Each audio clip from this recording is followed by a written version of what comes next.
Hello बच्चों, Gangwar institute for NEET channel पे आप सभी का स्वागत है। मैं हूं डॉक्टर हरिओम गंगवार और बेटा क्रैश कोर्स में आज यहाँ पर हम डिस्कस करेंगे sexual reproduction in flowering plant chapter.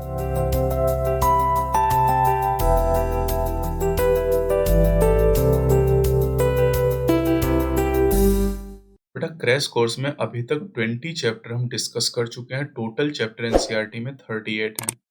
अब 21 चैप्टर बेटा यहाँ पर है sexual reproduction in flowering plant. Unit reproduction का सेकंड चैप्टर। बेटा ये चैप्टर चूंकि काफी बड़ा है इसलिए इसको दो पार्ट में हम डिवाइड करके डिस्कस करेंगे। तो आज बेटा यहाँ पर पार्ट 1 हम देखने जा रहे हैं, जहां पर हम पॉलिनेशन तक के टॉपिक को डिस्कस करेंगे। देखिए कौन कौन से टॉपिक आपको पढ़ने हैं। Flower, a fascinating organ of angiosperm, pre fertilisation structure and event. Pre fertilisation event बेटा पिछले चैप्टर में पढ़ा चुके हैं।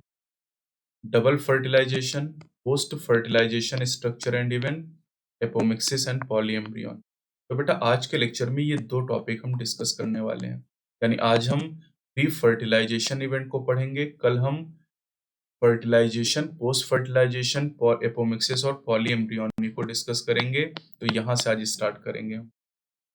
बेटा किसी भी फ्लावर की अगर हम बात करते हैं तो फ्लावर में जो सेंट होती है यानी उसकी जो खुशबू होती है, जो परफ्यूम होती है, जो उसके कलर होते हैं, ये सब सेक्सुअल रिप्रोडक्शन में मदद करने के लिए। यानी फ्लावर की जो खुशबू है, उसका जो कलर है, ये सेक्सुअल रिप्रोडक्शन में मदद करता है।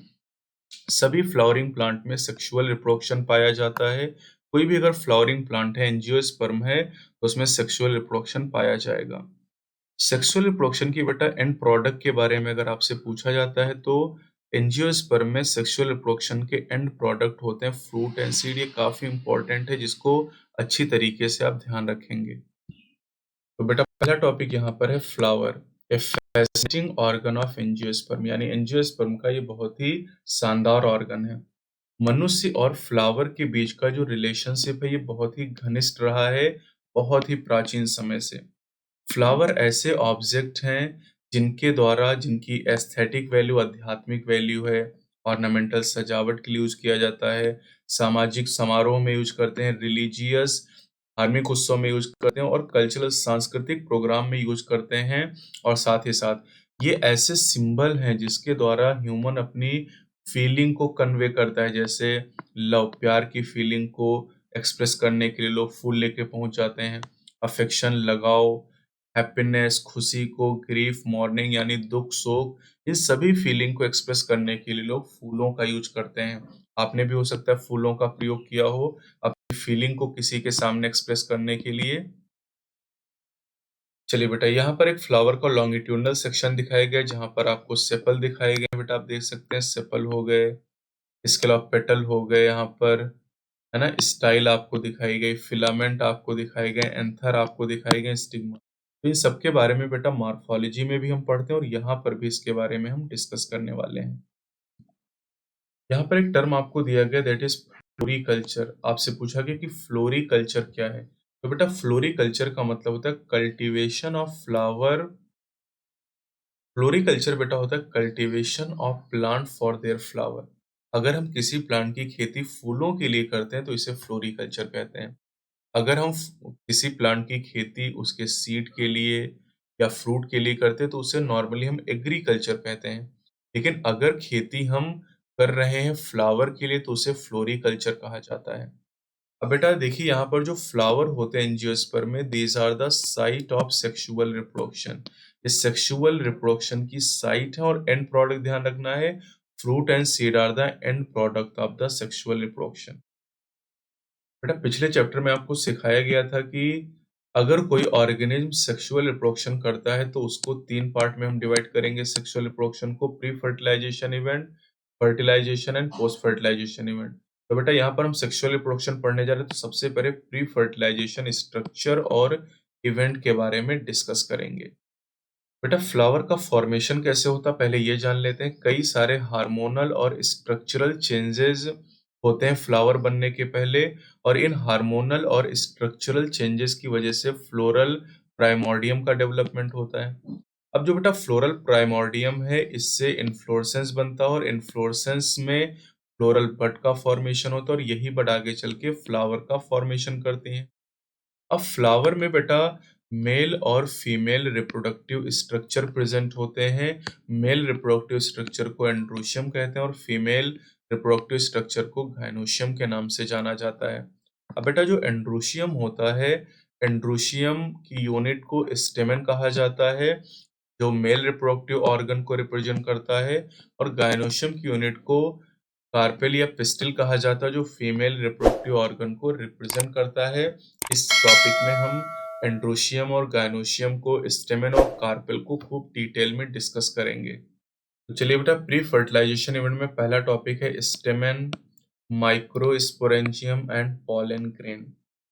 तो स्टेमेन बेटा बात करें तो जो मेल सेक्स ऑर्गन एंड्रोशियम है उसकी यूनिट को स्टेमेन के नाम से जाना जाता है, और एक टिपिकल स्टेमेन के दो पार्ट होते हैं। एक लॉन्ग और पतला पार्ट होता है सिलेंडर स्टॉक, जिसे फिलामेंट कहा जाता है, और दूसरा जो टर्मिनल बाइलोब्ड स्ट्रक्चर होता है उसे एंथर के नाम से जाना जाता है। जैसे कि यहाँ पर बेटा फिगर आपको दिया गया, आप फिगर को देख सकते हैं। इस फिगर में आपको एक यहाँ पर स्टेमेन दिखाया गया जिसके दो पार्ट आपको दिखाई दे रहे हैं। ये फिगर आपको दिखाया गया, ये जो लंबा वाला हिस्सा फिलामेंट, और ऊपर ये जो हिस्सा दिखाया गया इसे एंथर का नाम दिया जाता है। अब बेटा यहाँ पे लिखा था proximal end of the filament. Proximal and, जैसे ये फिलामेंट पूरा आपको दिखाया गया, तो ये वाला और ये वाला है डिस्टल। तो जो प्रॉक्सिमल एंड होता है बेटा, ये अटैच होता है या तो हेलमस के साथ अटैच होगा या फिर पेटल के साथ अटैच होगा। पेटल से अटैच होगा तो इस कंडीशन को एपीपेटलस कहा जाता है। और जो बेटा डिस्टल पार्ट यहाँ दिखाया गया, डिस्टल पार्ट जो फिलामेंट का किससे अटैच है, ये एंथर के अटैच्ड है। चलिए बेटा, अब अलग अलग स्पीसीज की अगर हम बात करते हैं तो उनमें स्टेमन का जो नंबर होता है और जो लेंथ होती है स्टेमन की वो अलग अलग होती है। जैसे बेटा फेबेसी फैमिली मॉर्फोलॉजी में अगर आपने पढ़ी तो वहाँ पर स्टेमन का नंबर होता है 10। सोलनेसी फैमिली में फ्लावर में स्टेमन का नंबर 5 होता है, और लिलियसी फैमिली में जो स्पीसीज होती हैं उनमें स्टेमन का नंबर 6 होता है। अगर हम एक टिपिकल एंजियोस्पर्म एंथर की बात करें तो ये बाइलोब होता है, और हर लोब में 2 थीका पाए जाते हैं, इसलिए इसे डाइथीकस कहते हैं। यानी एंथर बाइलोब और डाइथीकस होता है। जो 2 थीका होते हैं इन्हें लॉन्गिट्यूडनल ग्रूव के द्वारा सेपरेट किया जाता है। एंथर का जो बाइलोब नेचर होता है ये ट्रांसवर्स सेक्शन में ज़्यादा अच्छे से नज़र आता है। एंथर 4 साइडेड यानी टेट्रागोनल स्ट्रक्चर होता है, और इसके चारों कॉर्नर पे एक एक माइक्रोस्पोरेंजिया होती है, यानी टोटल 4 माइक्रोस्पोरेंजिया हैं। एक लोब में 2 माइक्रोस्पोरेंजिया पाई जाती हैं।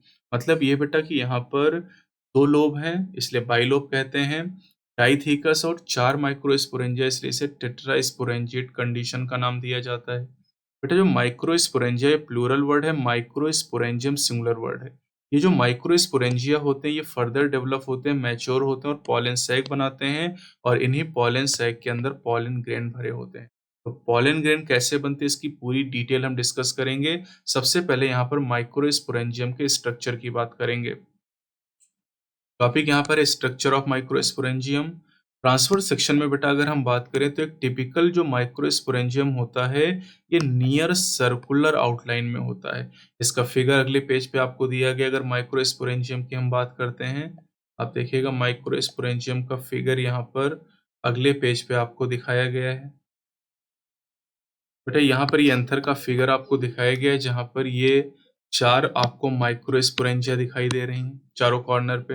अब अगर माइक्रोस्पोरेंजियम की हम बात करें बेटा, ये देखिए एक लोब यहाँ पर ये हो जाएगा, दूसरा लोब ये हो जाएगा। दोनों लोब को जोड़ने वाला जो स्ट्रक्चर इसका नाम कनेक्टिव है, जो लैंग्वेज में नहीं लिखा है। अब यहाँ पर बेटा स्पोरेंजियम में 4 वॉल लेयर पाई जाती हैं, that is epidermis, endothecium, middle layer और टेपिटम। यहाँ भी आप देख सकते हैं एपिडर्मिस हो गया, एंडोथीशियम यहाँ पर हो गया, टेपिटम हो गया। मिडिल लेयर यहाँ पर नहीं दिखाया गया है, इस फिगर में आपको मिडिल लेयर भी दिखाया गया है। तो माइक्रोस्पोरेंजियम 4 वॉल लेयर से सराउंड होता है, जिनके नाम मैंने बताया epidermis, endothecium, middle layer and tapetum. Outer से इनर साइड की तरफ ये बताए गए हैं। अब जो आउटर 3 वॉल लेयर होती है बेटा, ये प्रोटेक्शन का काम करती हैं और एंथर के डेhiscence में मदद करती हैं। और जब एंथर का डेhiscence होता है तो पॉलन ग्रेन रिलीज होते हैं, यहाँ पर पॉलिनेशन के समय ऐसा होगा। जो सबसे इनरमोस्ट वॉल लेयर है टेपिटम, इसका काम है डेवलपिंग पॉलन ग्रेन को नरिशमेंट प्रोवाइड करना, और ये खूब पूछा जाता है। टेपिटम की जो सेल होती है बेटा, उनमें डेंस साइटोप्लाज्म पाया जाता है और जनरली यहाँ पर एक से ज्यादा न्यूक्लियस पाए जाते हैं। इस कंडीशन को पॉलीप्लॉइडी के नाम से जाना जाता है। तो यहाँ पर multinucleate and polyploidy condition पाई जाती है। अब एंथर जब यंग होता है तो इसके अंदर एक होमोजेनस सेल का ग्रुप पाया जाता है जिसे स्पोरोजेनस टिश्यू कहा जाता है, और स्पोरोजेनस टिश्यू माइक्रोस्पोरेंजियम के सेंटर में प्रेजेंट होता है। अब बेटा यहाँ पर अगला टॉपिक है, दैट इज माइक्रोस्पोरोजेनेसिस। माइक्रोस्पोरोजेनेसिस में क्या होता है कि माइक्रोस्पोर का फॉर्मेशन होता है। देखिए बेटा, जेनेसिस मतलब फॉर्मेशन, माइक्रोस्पोरो मतलब माइक्रोस्पोर का फॉर्मेशन। जब एंथर विकसित होता है, डेवलप होता है, तो इसके अंदर जो स्पोरोजेनस टिश्यू की सेल हैं, उन सेल में मियोटिक डिवीजन होता है, और मियोटिक डिवीजन से माइक्रोस्पोर टेट्राड बनता है। अब बेटा आपसे ये पूछा गया कि what would be the ploidy of the cell of the tetrad. तो बेटा चूंकि टेट्राड की सेल मियोसिस से बनी तो इनकी प्लॉइडी हो जाएगी हैप्लॉइड, यानी ये एन हो जाएंगी। जबकि स्पोरोजेनस टिश्यू की जो सेल होती हैं वो डिप्लॉयड होती हैं। स्पोरोजेनस टिश्यू की हर सेल बेटा कैपेबल होती है माइक्रोस्पोर टेट्राड को बनाने के लिए, इसलिए हम ये कह सकते हैं कि स्पोरोजेनस टिश्यू की हर cell potential pollen mother cell या माइक्रोस्पोर मदर सेल आप इसे कह सकते हैं। इसे पीएमसी शॉर्ट में कहा जाता है। अब माइक्रोस्पोर का फॉर्मेशन पॉलन मदर सेल से होता है मियोसिस के द्वारा, और इस प्रोसेस को माइक्रोस्पोरोजेनेसिस कहते हैं। यानी पॉलन मदर सेल या माइक्रोस्पोर मदर सेल में मियोसिस से माइक्रोस्पोर बनने की घटना को माइक्रोस्पोरोजेनेसिस कहा जाता है।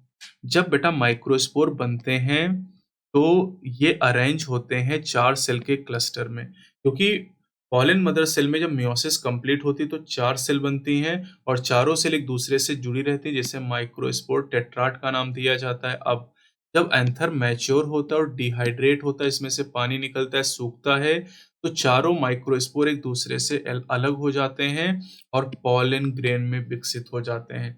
तो जब माइक्रोस्पोर डेवलप होते हैं तो पॉलन ग्रेन का फॉर्मेशन होता है। एक माइक्रोस्पोरेंजियम के अंदर हजारों की संख्या में माइक्रोस्पोर या पॉलन ग्रेन का फॉर्मेशन होता है, और ये पॉलन ग्रेन तब रिलीज होते हैं जब एंथर का डेhiscence होता है, यानी एंथर के फटने से ये रिलीज होते हैं।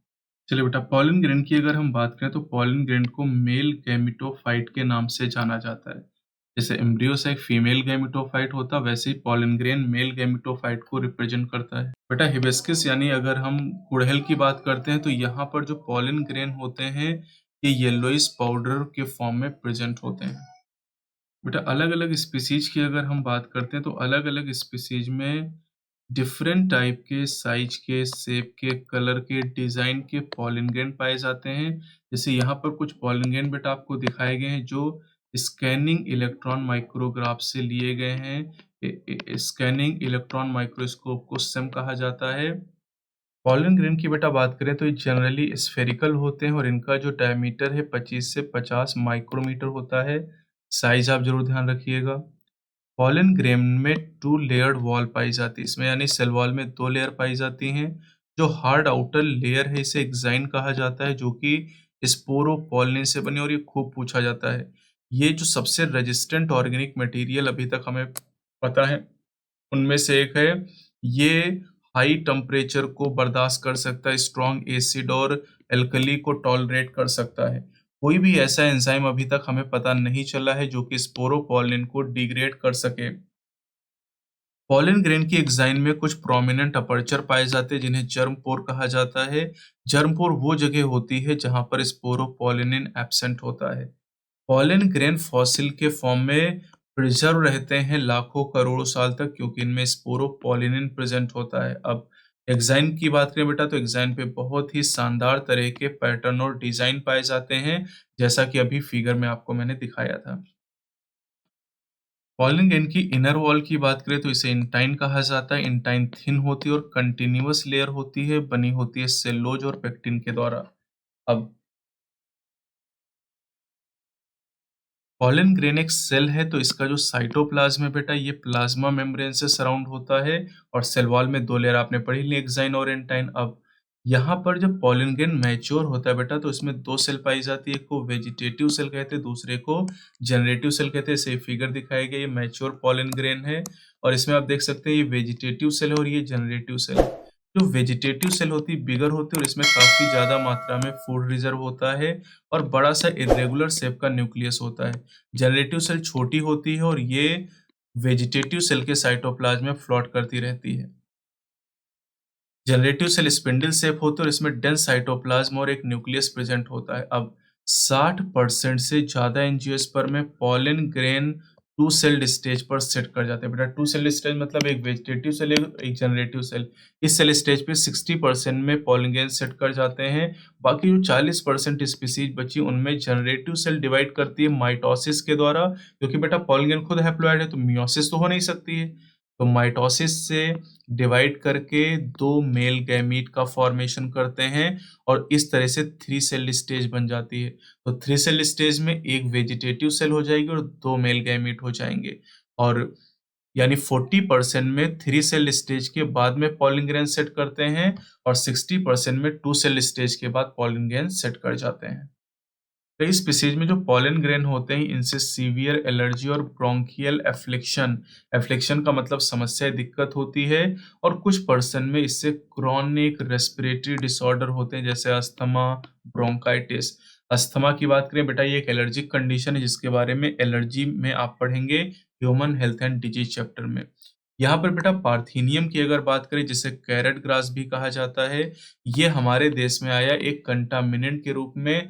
जब अमेरिका से हमने गेहूं इम्पोर्ट किया तो उसके साथ कैरेट ग्रास भी आ गया और ये अब यूबिक्विटस है, सर्वव्यापी हर जगह पाया जाता है और इसके जो पॉलन ग्रेन होते हैं पार्थेनियम के, उनकी वजह से पॉलन एलर्जी हो जाती है। बेटा पॉलन ग्रेन की अगर बात करें तो ये न्यूट्रिएंट रिच होते हैं, इनमें बहुत सारे न्यूट्रिएंट प्रेजेंट होते हैं और अब बेटा आपने देखा पॉलन ग्रेन की जो शेडिंग होती है वो 2 सेल स्टेज पे होती है या फिर 3 सेल स्टेज पे होती है। 60% में 2 सेल स्टेज पे पॉलन ग्रेन सेट करते हैं और 40% में 3 सेल स्टेज पे पॉलन ग्रेन सेट करते हैं। अब बेटा इनकी एक निश्चित वाइबिलिटी होती है, यानी निश्चित समय तक ये जिंदा रहते हैं और अगर वाइबिलिटी खत्म होने के पहले ये स्टिग्मा पर पहुंचेंगे तब तो फर्टिलाइजेशन हो पाएगा, अगर बाद में पहुंचेंगे तो फिर फर्टिलाइजेशन नहीं हो पाएगा। अब पॉलन ग्रेन की जो वाइबिलिटी का पीरियड होता है ये बहुत वेरिएबल होता है और ये कुछ हद तक डिपेंड करता है टेम्परेचर और ह्यूमिडिटी यानी नमी के ऊपर और गर्मी के ऊपर निर्भर करता है। अब जैसे कुछ सीरियल की बात करें, सीरियल मतलब अनाज, जैसे राइस एंड व्हीट की बात करें तो इनके पॉलन ग्रेन की वाइबिलिटी 30 मिनट की होती है। 30 मिनट के बाद ये अपनी वाइबिलिटी को खत्म कर देते हैं। तो ये बेटा आपसे एम्स में पूछा जा चुका है, इसको आप अच्छी तरीके से याद रखेंगे और लाइव सेशन और मेंटी में जब क्वेश्चन मैं कराऊंगा तब मैं आपसे पूछूंगा, याद रखिएगा।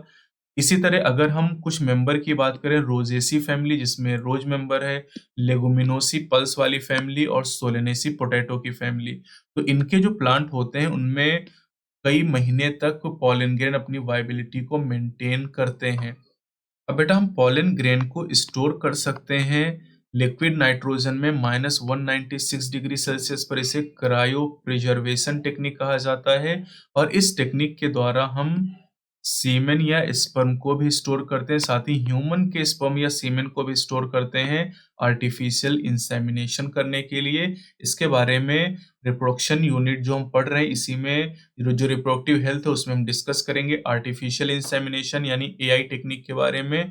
अभी जो स्टोर्ड पॉलन ग्रेन होते हैं क्रायो प्रिजर्वेशन टेक्निक के द्वारा जिन्हें स्टोर किया जाता है, इनका इस पॉलन बैंक के रूप में किया जा सकता है, एकदम सीड बैंक की तरह क्रॉप ब्रीडिंग प्रोग्राम में। यानी क्रॉप ब्रीडिंग प्रोग्राम में हम पॉलन ग्रेन का यूज कर सकते हैं, जो स्टोर्ड पॉलन ग्रेन है इनको हम यूज कर सकते हैं जब हमें कोई नई क्रॉप डेवलप करनी होगी या फिर हमें कोई नया क्रॉप ब्रीडिंग प्रोग्राम डेवलप करना होगा, उसके लिए हम इनका यूज कर सकते हैं।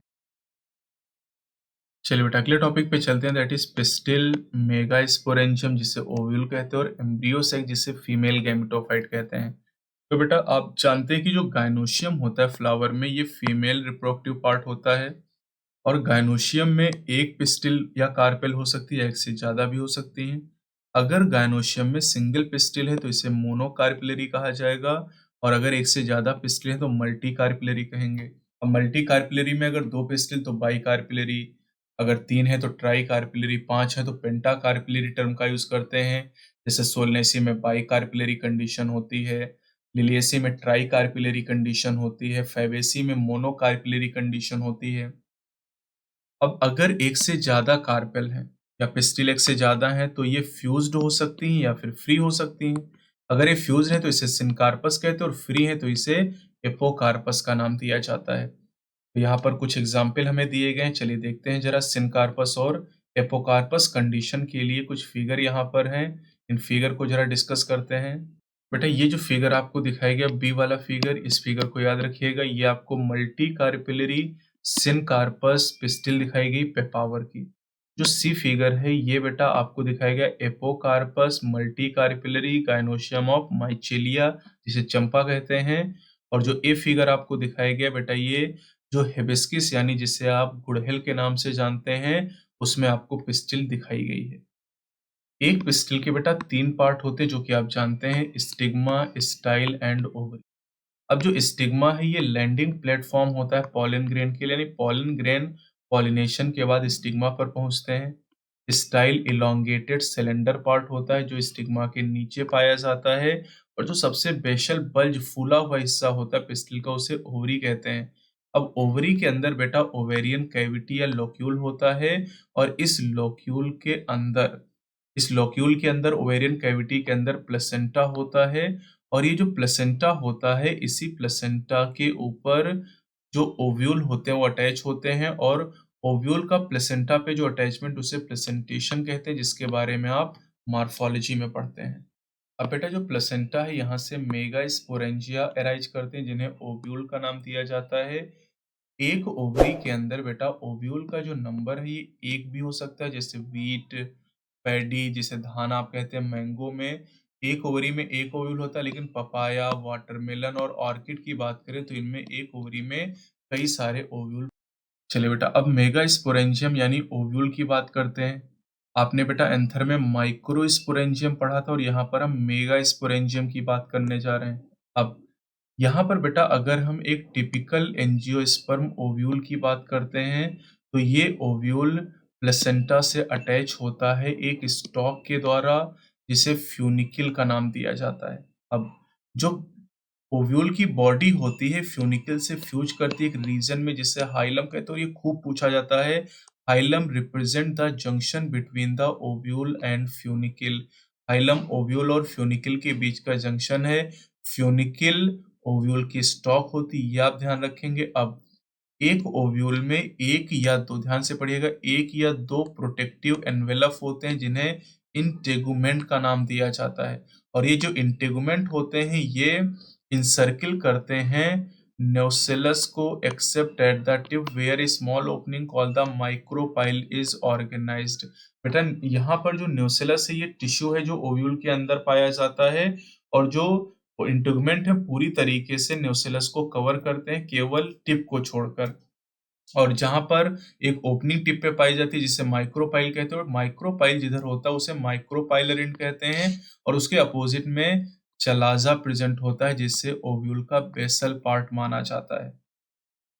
बेटा यहाँ पर ये ध्यान दीजिए कि जो टिपिकल ज्यादातर एंजियोस्पर्म में एनाट्रोपस ओव्यूल होता है। एनाट्रोपस को इन्वर्टेड ओव्यूल के नाम से जाना जाता है। तो चलिए देखते हैं कि एनाट्रोपस ओव्यूल किस तरह का होता है और क्या क्या चीजें अभी मैंने आपको बताई यहाँ पर। देखिए बेटा फिगर में आपको हाइलम दिखाया गया है, ठीक है, फ्यूनिकल आपको दिखाया गया है, माइक्रोपाइल आपको दिखाया गया है, दो इंटेगुमेंट यहाँ दिखाए गए, आउटर और इनर इंटेगुमेंट, और यहाँ पर ये माइक्रोपाइलर पोल दिखाएगा आपको और इसके अपोजिट में आपको चलाजल एंड या चलाजल पोल दिखाएगा जिसे बेसल पार्ट के नाम से जाना जाता है, that is named as basal part of the ovule. अब बेटा इंटेगुमेंट के अंदर जो टिश्यू से न्यूसेलस कहते हैं और इसी न्यूसेलस टिश्यू के अंदर आप देखोगे बाद में एम्ब्रियो सैक का फॉर्मेशन होगा। अब बेटा इंटेगुमेंट के अंदर जो सेल का मास होता है उसे न्यूसेलस का नाम दिया जाता है। और जो न्यूसेलस की सेल होती है इनमें काफी ज्यादा मात्रा में रिजर्व फूड मटेरियल पाया जाता है। अब इस न्यूसेलस के अंदर ही एम्ब्रियो सैक या फीमेल गैमेटोफाइट का फॉर्मेशन होता है और एक ओवल में जनरली एक सिंगल एम्ब्रियो सैक होता है जिसका फॉर्मेशन मेगास्पोर से होता है। तो पहले हम ये जानेंगे कि मेगास्पोर कैसे बनता है और फिर मेगास्पोर से एम्ब्रियो सैक कैसे बनता है। तो बेटा जैसे आपने पढ़ा था माइक्रोस्पोरोजेनेसिस, वैसे यहाँ पर है मेगास्पोरोजेनेसिस। माइक्रोस्पोरोजेनेसिस का मतलब माइक्रोस्पोर का फॉर्मेशन, तो मेगास्पोरोजेनेसिस का मतलब मेगास्पोर का फॉर्मेशन। तो देखिए लिखा है the process of formation of megaspore from megaspore mother cell is called megasporogenesis. वहां पे क्या कहा था? The process of formation of microspore from microspore mother cell is called microsporogenesis. अब ओव्यूल में जनरली अगर हम बात करें तो एक सिंगल मेगास्पोर मदर सेल जिसे एमएमसी कहते हैं, वहां पॉलन मदर सेल थी पीएमसी, यहाँ पर एमएमसी है और ये माइक्रोपाइलर रीजन की तरफ। अब ये सेल काफी बड़ी हो जाती है जिसमें 10 साइटोप्लाज्म होता है और प्रोमिनेंट न्यूक्लियस पाया जाता है। अब जो एमएमसी यानी मेगास्पोर मदर सेल है, इसमें मियोटिक डिवीजन होता है और मियोटिक डिवीजन होने से 4 मेगास्पोर का फॉर्मेशन होता है। वहां पर 4 माइक्रोस्पोर बने थे, यहाँ पर 4 मेगास्पोर का फॉर्मेशन हुआ। अब बेटा ज्यादातर फ्लावरिंग प्लांट की बात करें तो इनमें से एक मेगास्पोर फंक्शनल होती है जबकि बाकी 3 डीजेनरेट कर जाती हैं। अब जो फंक्शनल मेगास्पोर बची है एक, ये डेवलप होकर फीमेल गैमेटोफाइट यानी एम्ब्रियो सैक का फॉर्मेशन करती है। तो बेटा एक सिंगल मेगास्पोर से एम्ब्रियो सैक का जो फॉर्मेशन हो रहा है इसे मोनोस्पोरिक डेवलपमेंट के नाम से जाना जाता है। अब बेटा यहाँ पर आपसे पूछा ploidy of cell of the nucellus MMC functional megaspore and female gametophyte. तो न्यूसेलस की सेल डिप्लॉयड होती हैं, मेगास्पोर मदर सेल भी डिप्लॉयड होती है।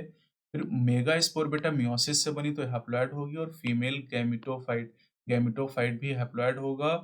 ये मेगास्पोर से ही डेवलप होता है माइटोसिस के द्वारा।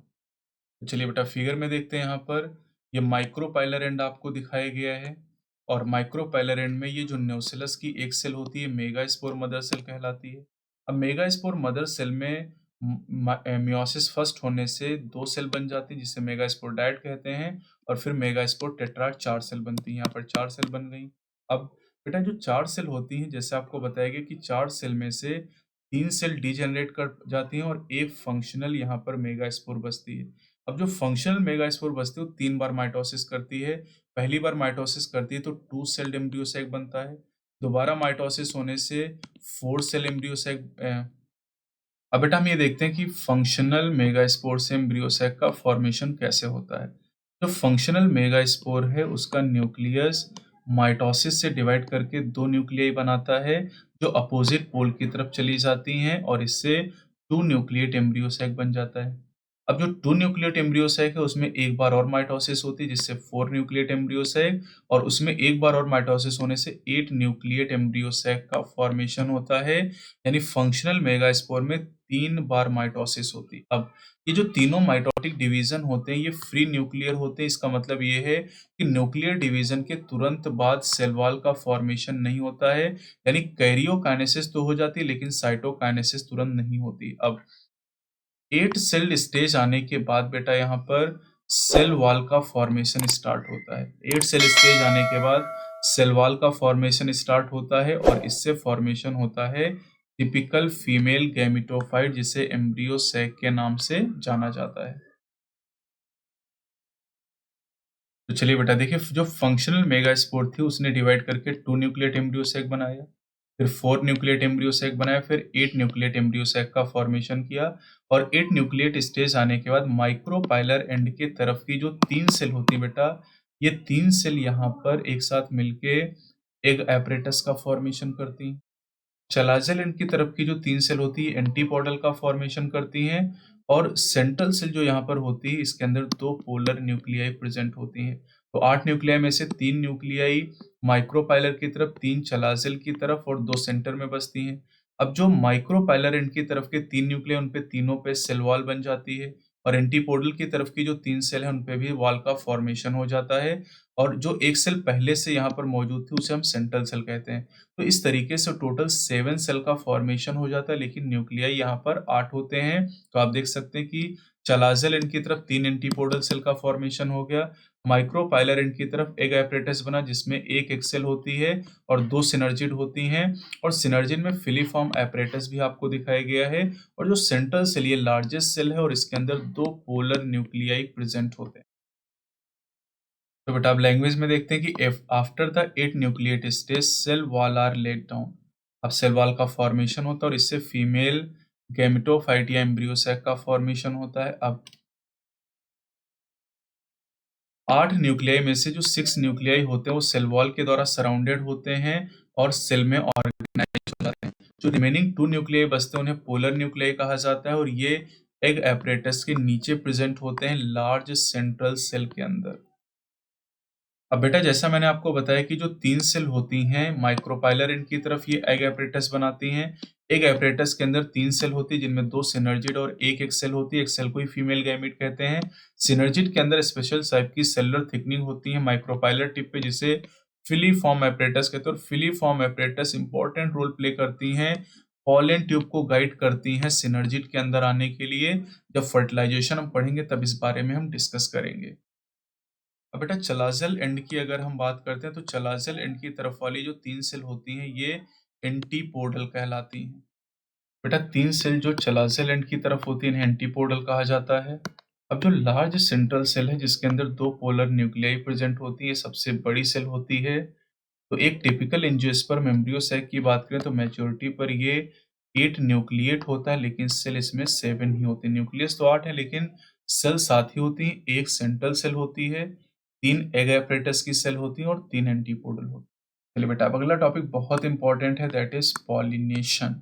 पॉलिनेशन बेटा यहाँ पर गैमीट का ट्रांसफर है, गैमीट का फॉर्मेशन हो चुका है। अब यहाँ पर गैमीट के ट्रांसफर को पॉलिनेशन का नाम दिया जाता है। तो हमने प्री फर्टिलाइजेशन इवेंट में बेटा अभी पढ़ा कि मेल और फीमेल गैमीट का फॉर्मेशन हो चुका है फ्लावरिंग प्लांट में। पॉलन ग्रेन के अंदर मेल गैमीट और एम्ब्रियो सैक के अंदर फीमेल गैमीट का फॉर्मेशन हो चुका है। अब बेटा यहाँ पर एंजियोस्पर्म में या सीड प्लांट में दोनों ही गैमीट नॉन मोटाइल होते हैं, इसलिए फर्टिलाइजेशन के लिए इन दोनों को एक दूसरे के पास लाना पड़ेगा। लेकिन इनको पास कैसे लाएंगे? The pollination is the mechanism to achieve this objective. Pollination के द्वारा दोनों गैमीट को पास में लाया जाएगा। अब पॉलिनेशन है क्या? Transfer of pollen grain from anther to stigma is named as pollination. यानी एंथर से जो पॉलन ग्रेन निकलते हैं उन्हें स्टिग्मा तक पहुंचाना ही पॉलिनेशन कहलाता है। और फ्लावरिंग प्लांट ने बहुत सारे अडॉप्टेशन किए हैं पॉलिनेशन को अचीव करने के लिए। ये एक्सटर्नल एजेंट का यूज करते हैं पॉलिनेशन कराने के लिए। और एक्सटर्नल एजेंट बेटा 2 तरह के होते हैं, biotic agent and abiotic agent. तो सबसे पहले हम बात करते हैं काइंड ऑफ पॉलिनेशन। अगर हम पॉलन के सोर्स के आधार पे बात करें तो पॉलिनेशन 3 तरह का होता है। पहला होता है ऑटोगैमी, दूसरा जीटोनोगैमी और तीसरा जीनोगैमी। ऑटोगैमी की बात करें तो यहाँ पर जो पॉलिनेशन है ये सेम फ्लावर के अंदर ही होता है। ऑटोगैमी में पॉलन ग्रेन का ट्रांसफर होता है anther to stigma of the same flower.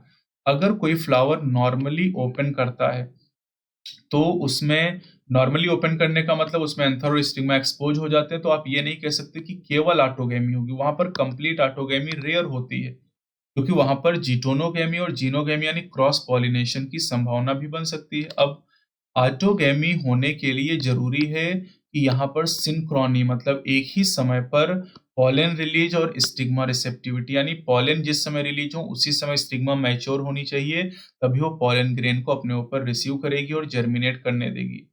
और साथ ही साथ एंथर और स्टिग्मा दोनों एक दूसरे के नजदीक होने चाहिए, should lie close to each other so that the self pollination can अकर।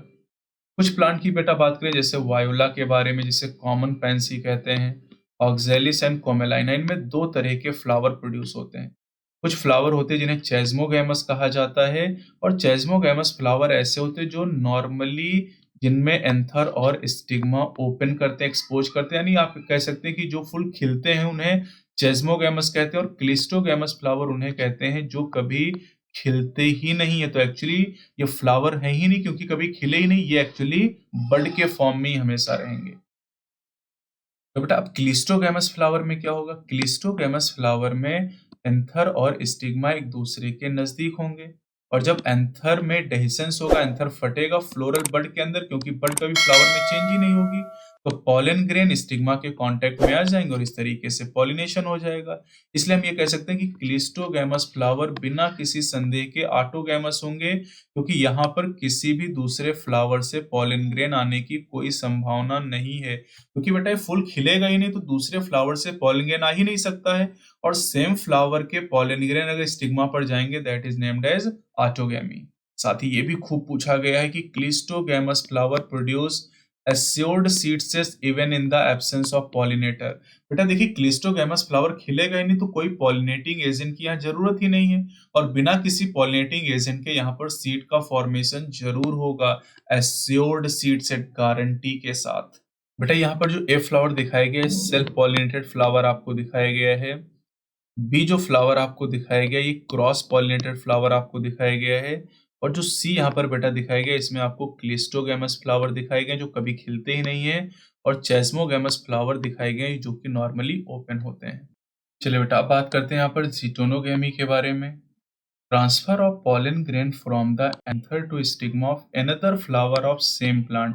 बेटा यहाँ पर प्लांट सेम है लेकिन फ्लावर इस बार चेंज हो गए। तो जीटोनोगैमी में same plant but different flower, but लेकिन ऑटोगैमी में हमने देखा कि वहां पर प्लांट भी सेम है और फ्लावर भी सेम है।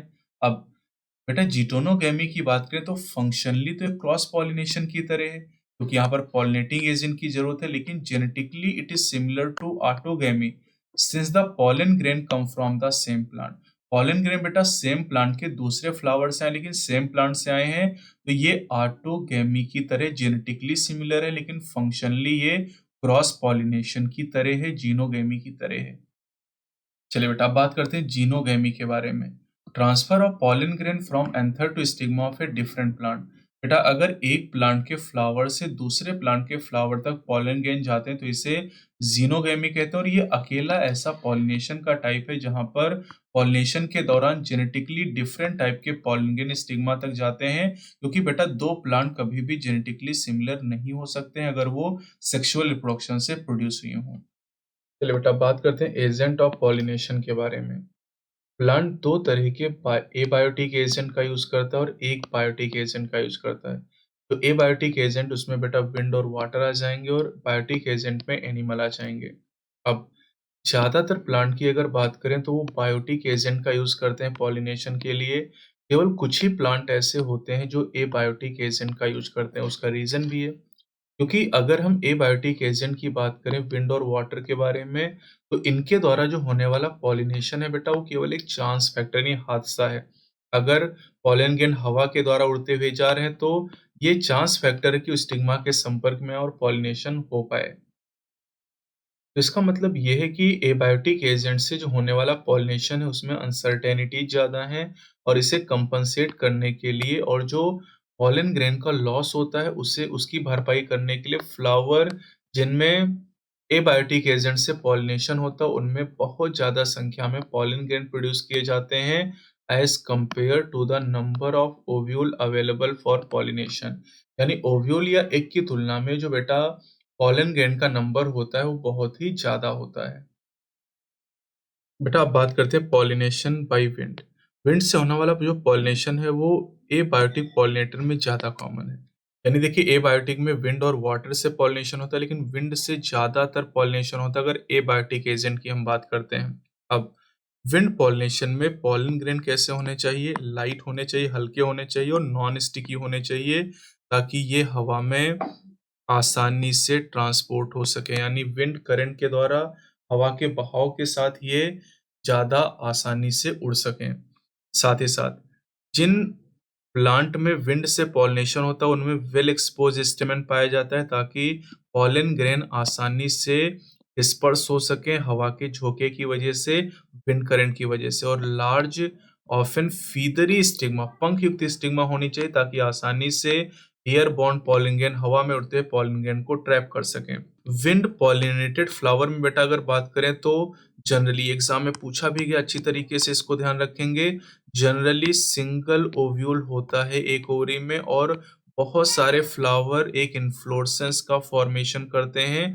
जैसे अगर इसके एग्जाम्पल की बात करें कॉर्न कॉब भुट्टा आप सभी ने देखा होगा, भुट्टे में जो हेयर निकले हो, जिनकी मूंछ आप बचपन में बनाते थे, उन्हें टेसल्स कहते हैं। और ये टेसल एक्चुअली जानते हैं क्या है? स्टिग्मा और स्टाइल को रिप्रेजेंट करते हैं। और ये स्टाइल और स्टिग्मा हवा में झूलती रहती हैं, और जो पॉलन ग्रेन हवा में उड़ते हुए जाते हैं उनको ये ट्रैप कर लेती हैं। विंड पॉलिनेशन बेटा ग्रासेस में काफी कॉमन होता है। तो बेटा यहाँ पर एक फिगर दिखाई गई, इस फिगर में आप देख सकते हैं कि विंड पॉलिनेटेड प्लांट आपको दिखाया गया, जहां पर कॉम्पैक्ट इन्फ्लोरेसेंस आपको दिखाया गया है, और वेल एक्सपोज्ड स्टेमन यहाँ पर आपको नजर आ रहा है। तो ये फिगर याद रखिएगा, क्योंकि एनसीईआरटी ने फिगर दिया है, तो कभी भी आपसे एग्जाम में पूछा जा सकता है। अब बेटा बात करते हैं पॉलिनेशन बाय वाटर। वाटर से जो होने वाला पॉलिनेशन है फ्लावरिंग प्लांट में बहुत ही रेयर होता है, और ये केवल सीमित है, लिमिटेड है 30 जेनरा। फ्लावरिंग प्लांट की केवल 30 जेनरा में वाटर से पॉलिनेशन होता है, और इसमें से ज्यादातर मोनोकॉट से बिलोंग करते हैं।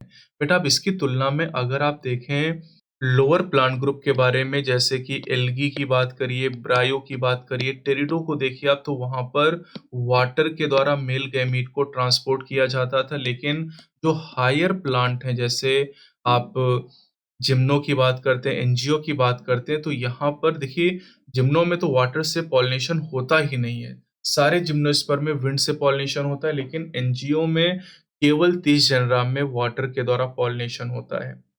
अब बेटा ऐसा माना जाता है कि ब्रायोफाइट और टेरिडोफाइट का जो डिस्ट्रीब्यूशन है वो बहुत ही सीमित है। ये बहुत कम क्षेत्रों में पाए जाते हैं, क्योंकि ये मेल गैमीट को ट्रांसपोर्ट करने के लिए और फर्टिलाइजेशन के लिए पानी पर निर्भर। ध्यान दीजिएगा, दो चीजें यहाँ पर हैं, मेल गैमीट को ट्रांसपोर्ट करने के लिए और फर्टिलाइजेशन करने के लिए पानी पर निर्भर करते हैं। चलिए बेटा अब वाटर पॉलिनेटेड प्लांट के एग्जाम्पल की बात करें, तो जैसे वेलेस्नेरिया हो गया, हाइड्रिला हो गया, जो कि फ्रेश वाटर में पाए जाते हैं। और जैसे जोस्ट्रा की बात करें, ये मैरीन सी ग्रास के नाम से जानी जाती, मैरीन वाटर में पाई जाती। अब यहाँ पर बेटा ध्यान ये रखना है कि not all aquatic plant use water for pollination. मतलब सभी एक्वेटिक प्लांट में वाटर से पॉलिनेशन नहीं होता। मेजॉरिटी ऑफ एक्वेटिक प्लांट की बात करें, जैसे वाटर हाइसिंथ या वाटर लिली की बात करते हैं, जलकुंभी में और वाटर लिली में, तो यहाँ पर जो फ्लावर होता है बेटा, ये पानी के लेवल से बाहर आ जाता है, और पॉलिनेशन इनमें होता है इंसेक्ट या विंड के द्वारा। ये बात आप ध्यान दीजिएगा कि बेटा वाटर लिली और वाटर हाइसिंथ में जो पॉलिनेशन होता है वो इंसेक्ट या विंड के द्वारा होता है। अब बात करते हैं बेटा वेलिस्नेरिया की। अगर वेलिस्नेरिया की बात करें, तो वेलिस्नेरिया एक फ्रेश वाटर है बेटा, यहाँ पर आपको बताया गया फ्रेश वाटर है। और फ्रेश वाटर में वेलिस्नेरिया में जो फीमेल फ्लावर होते हैं, ये पानी के सरफेस पे आ जाते हैं लॉन्ग स्टॉक के द्वारा, और जो मेल फ्लावर या पॉलन ग्रेन होते हैं, ये पानी के सरफेस पे रिलीज कर दिए जाते हैं। अब पानी के बहाव के साथ पॉलन ग्रेन बहते हुए फीमेल फ्लावर के पास पहुंचते हैं और स्टिग्मा के संपर्क में आते हैं, और इस तरीके से पॉलिनेशन कंप्लीट हो जाता है। अब बेटा अगर हम सी ग्रास की बात करें, तो सी ग्रास में जो फीमेल फ्लावर होते हैं, ये पानी के अंदर ही डूबे रहते हैं, और जो पॉलन ग्रेन होते हैं, ये भी पानी के अंदर ही रिलीज होते हैं। अब जो पॉलन ग्रेन होते हैं बेटा, ये लॉन्ग होते हैं, रिबन लाइक यानी फीते की तरह होते हैं, और ये पैसिवली पानी के साथ बहते हुए स्टिग्मा तक पहुंच जाते हैं, और इस तरीके से पॉलिनेशन कंप्लीट हो जाता है। बेटा वाटर पॉलिनेटेड स्पीसीज में जो पॉलन ग्रेन होते हैं, इनको सड़ने से और भीगने से बचाने के लिए इनके ऊपर म्यूसिलेजिनस कवरिंग बनाई जाती है। ये पॉइंट भी काफी इंपॉर्टेंट है, जो आप यहाँ पर याद रखेंगे। अब एक इम्पॉर्टेंट चीज यहाँ पर ध्यान रखनी है कि अगर बेटा आप विंड और वाटर पॉलिनेटेड फ्लावर की बात करते हैं, तो ये इनके फ्लावर ना तो बहुत ज़्यादा कलरफुल होते हैं और ना ही नेक्टर प्रोड्यूस करते हैं। अब उसका रीज़न भी आपसे पूछा गया बेटा, तो देखिए कलर और नेक्टर क्या होता है? अट्रैक्ट करने के लिए, लेकिन विंड और वाटर को अट्रैक्ट करने की ज़रूरत नहीं है, और इसलिए जिन प्लांट में विंड और वाटर से पॉलिनेशन होता है, वो ना तो कलरफुल होते हैं और ना ही नेक्टर प्रोड्यूस करते हैं। नीट में आपसे लगातार ये क्वेश्चन पूछा जा रहा है। अब अगर हम ज़्यादातर फ्लावरिंग प्लांट की बात करें, तो उनमें एनिमल को पॉलिनेटिंग एजेंट के तौर पे यूज़ किया था। जैसे बी की बात करें, बटरफ्लाई की बात करें, फ्लाइज की बात करें, बीटल की बात करें, वेस्प, एंट, मॉथ, बर्ड। बर्ड में जैसे सन बर्ड और हमिंग बर्ड। हमिंग बर्ड आप जानते होंगे दुनिया की सबसे छोटी चिड़िया है। और बैट यानी चमगादड़ को ये कॉमन पॉलिनेटिंग एजेंट है। अब एनिमल में से भी बात की जाए, तो इंसेक्ट, और इंसेक्ट में खास तौर से जो बीज होती हैं, ये डोमिनेंट बायोटिक पॉलिनेटिंग एजेंट होती हैं, यानी सबसे मेजर जो पॉलिनेटिंग एजेंट हैं ये बीज होती हैं। कुछ लार्जर एनिमल होते हैं, जैसे प्राइमेट में लीमर की बात करें, आर्बोरियल पेड़ पे रहने वाले रोडेंट की बात करें, और कुछ लेजर्ड हैं जैसे जेको लेजर्ड और गार्डन लेजर्ड, ये भी पॉलिनेटर के रूप में कुछ स्पीसीज में काम करते हैं। अब अक्सर ये देखा गया है कि जो एनिमल पॉलिनेटेड प्लांट के फ्लावर होते हैं वो विशेष रूप से अडॉप्टेड होते हैं एनिमल की एक पर्टिकुलर स्पीसीज के लिए। मेजॉरिटी ऑफ इस पॉलिनेटेड फ्लावर के बारे में अगर बात करें तो इनका साइज बड़ा होता है, कलरफुल होता है, ये फ्रेग्नेंट यानी सुगंधित होते हैं और इनमें काफी ज्यादा नेक्टर होता है। जब फ्लावर स्मॉल होते हैं तो बहुत सारे फ्लावर मिलके एक इन्फ्लोरेसेंस बना लेते हैं ताकि इंसेक्ट आसानी से उन्हें देख पाए। एनिमल फ्लावर की तरफ अट्रैक्ट होते हैं उनके कलर के द्वारा या उनकी सुगंध की वजह से या दोनों की वजह से। जिन फ्लावर में पॉलिनेशन फ्लाइज या बीटल के द्वारा होता है वो दुर्गंध प्रोड्यूस करते हैं उन्हें अट्रैक्ट करने के लिए। एनिमल बार बार फ्लावर के पास आता रहे, इसे सस्टेन रखने के लिए जो प्लांट है, जो फ्लावर है, रिवॉर्ड प्रोवाइड करता है, एनिमल को उपहार देता है। और सबसे जो कॉमन रिवॉर्ड है ये नेक्टर और पॉलन ग्रेन के फॉर्म में होते हैं। ये नीट में पूछा गया है, सबसे कॉमन रिवॉर्ड पॉलन ग्रेन और नेक्टर के रूप में होते हैं। अब इन रिवॉर्ड को लेने के लिए जो एनिमल विजिटर होता है ये एंथर के कांटेक्ट में आता है और स्टिग्मा के कांटेक्ट में आता है। और जब वो एंथर के कांटेक्ट में आता है तो जो पॉलन ग्रेन होते हैं वो स्टिकी होते हैं ऐसे फ्लावर में, और ये एनिमल की बॉडी पर चिपक जाते हैं। और जब यही इंसेक्ट या एनिमल स्टिग्मा के संपर्क में आता है तो पॉलन ग्रेन वहां तक पहुंच जाते हैं। कुछ स्पीसीज ऐसी भी हैं जो फ्लोरल रिवॉर्ड देती हैं safe place to lay egg, यानी अंडे देने की जगह प्रोवाइड करते हैं। जैसे जो टॉलेस्ट फ्लावर होता है ये अमार्फोफिलस का है और इसमें फ्लावर की हाइट ही 6 फीट होती है, यानी एक नॉर्मल पर्सन से ज्यादा हाइट होती है। और इसमें एक रिलेशनशिप ऐसा ही और पाया जाता है मॉथ और युक्का प्लांट के बीच में, जहां पर दोनों स्पीसीज मॉथ और युक्का एक दूसरे के बिना अपनी लाइफ साइकिल को कंप्लीट नहीं कर सकते। जो मॉथ होता है ये अंडे देता है ओवरी के लोक्यूल के अंदर, और फ्लावर को इसके बदले में पॉलिनेशन कराया जाता है मॉथ के द्वारा। तो एक सिम्बायोटिक रिलेशनशिप यहाँ पर है। अब कई इंसेक्ट ऐसे होते हैं जो पॉलन को, नेक्टर को कंज्यूम करना चाहते हैं बिना पॉलिनेशन कराए हुए।